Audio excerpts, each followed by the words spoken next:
I'm with Adapt to Texas, and we wanted to once again get on record saying that we think it's very important that you maintain funding for sidewalk construction and accessibility at $5 million in the budget.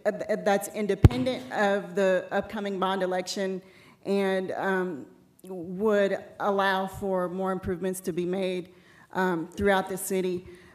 We still haven't gotten any specifics about what is available in the budget, so we don't know. It could be a better deal than what we're asking for, but we can't really get any clear answers. So that tells me, after 20 years of being around City Hall, that if it's not obvious and you can't see it, then it's probably not there.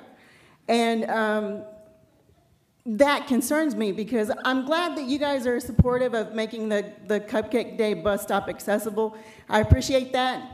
But something else struck me this afternoon when we were doing the proclamations, and the gentlemen who are veterans of Vietnam War were talking about coming home.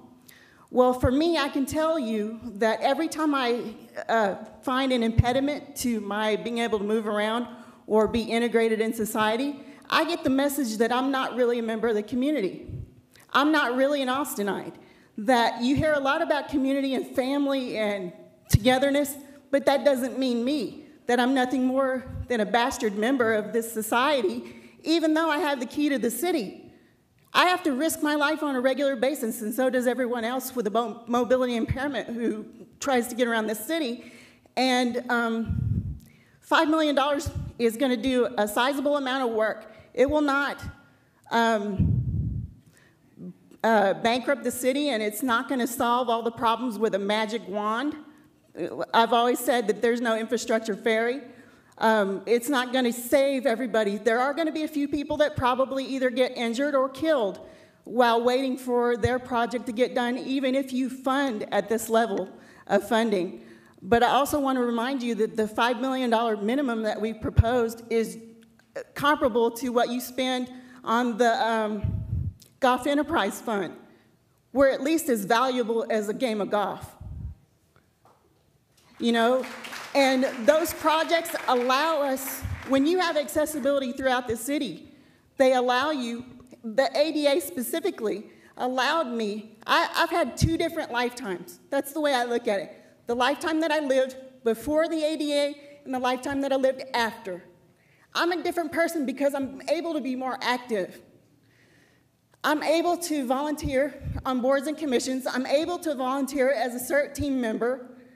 When I worked the shelters with the little old ladies with disabilities and everybody, they were shocked to see another person with a disability in there, and frankly, relieved probably. It was a very difficult experience, and when you're put through a very harrowing experience, it's always nice to see somebody in your position. Well, I worked a lot with those little old ladies and their families. They were put in nursing homes even though they had a place to go, and there's a whole thing, and we got them back home finally.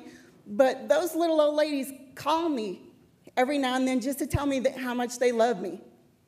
And it's been a few years. And those are the types of relationships that people are able to build because they're able to move around. You take it for granted, but the rest of us don't.